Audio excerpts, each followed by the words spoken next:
Bismillahirrahmanirrahim. Assalamu alaikum. Welcome to DESI TV USA. I am Tabinda Gul. Let's take a look at the headlines. Qatari Prime Minister responds to $400 million jet gift claims amid President Donald Trump's historic visit. Trump's urging Syrian President Ahmed al-Shara to normalize ties with Israel. Trump's mulls attending Ukraine talk in Turkey, Putin's attendance unclear. Trump's touts win for U.S. AI giants as Foxconn cuts full year's outlook. Burberry to cuts 1,700 jobs and major overhaul shares jump 18%. Photojournalism exhibition held at University of Sargodha highlights student creative work. And annual student council elections conclude successfully at Government Elementary School Zafrabad, Rangpur, Bagur. These are headlines, lead to news detail. Now the top story is here. Qatar's Prime Minister addressed swirling speculation surrounding a reported $400 million luxury jet allegedly gifted during President Donald Trump's landmark visit to the Gulf state. In an exclusive segment on Special Report with Bret Baier, the Prime Minister called the rumors a big story with little truth, dismissing allegations of impropriety while emphasizing the strategic and historic significance of Trump's visit. The U.S. President's stop in Doha marked the first by an American leader since his return to office, underscoring renewed ties between the nation on defense, energy, and regional security. The visit features high-level discussions with both sides praising what Trump described as a new era of partnerships in the Middle East. The controversy over the luxury aircraft gift has fueled debate in Washington, but Qatari officials maintain that any exchange during the visit were purely ceremonial and transparent. More details are expected to emerge as U.S. lawmakers push for clarity on diplomatic protocols and possible ethics implications. In a bold diplomatic move, President Donald Trump has called on Syrian President Ahmed al-Shara to pursue normalizations of relations with Israel, a long-time adversary of the Syrian state. The appeal comes as part of Trump's renewed Middle East strategy aimed at stabilizing the region through direct engagement. The dialogue, according to U.S. officials, including discussions on regional security, post-war reconstructions, and the potential for peace through diplomacy. Talks between Syria and Israel were suspending following the outbreak of the Gaza war, which reignited deep-seated hostilities across the region. Trump's push echoes this earlier effort under the Abraham Accords framework, which saw several Arab nations establish formal ties with Israel.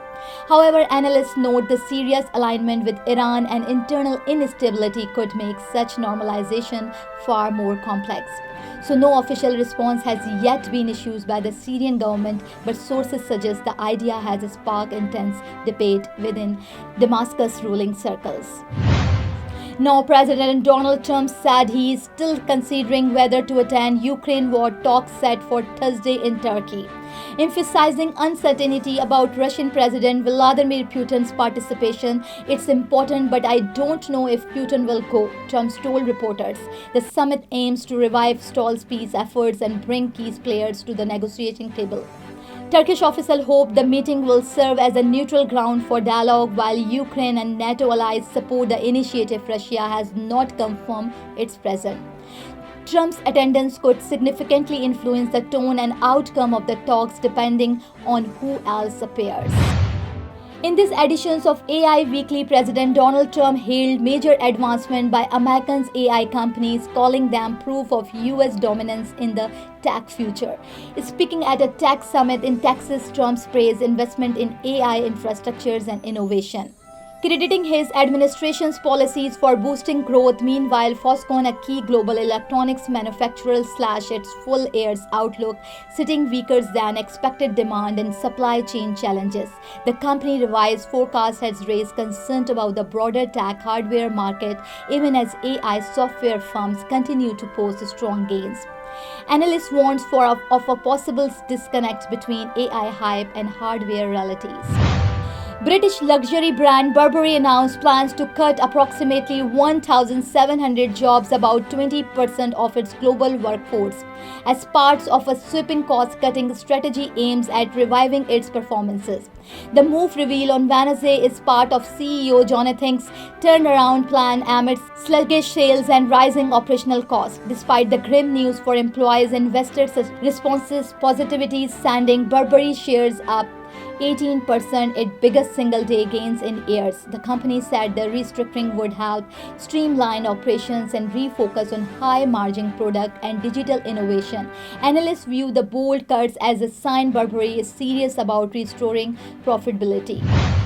According to our Divisional Bureau Chief Raja Noor Ilahi Atif, the Department of Communication and Media Studies at the University of Sargodha organized a photography exhibition titled Photojournalism in the Digital Age in connection with World Press Freedom Day.